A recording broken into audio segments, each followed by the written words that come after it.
Is your Toyota Kluger key fob not working? The most common cause is a dead battery. Before heading to a dealer, you can easily replace it yourself.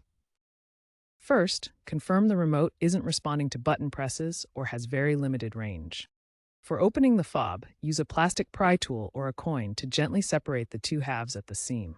Avoid metal tools to prevent scratches or damage.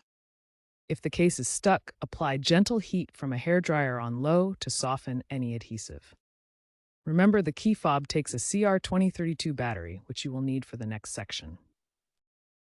With the fob open, carefully remove the old CR2032 battery. Note the battery's orientation with positive side up. Insert the new battery in the same orientation. Incorrect placement can damage the fob. Clean the battery contacts with isopropyl alcohol if you notice corrosion. Snap the fob back together, ensuring it's fully closed. Test the remote functions: lock, unlock, and start. If the vehicle doesn't recognize the fob, consult your owner's manual for reprogramming or visit a Toyota dealer. For 2024 plus models with enhanced security, dealer reprogramming might be necessary. Store your fob away from extreme heat to extend battery life.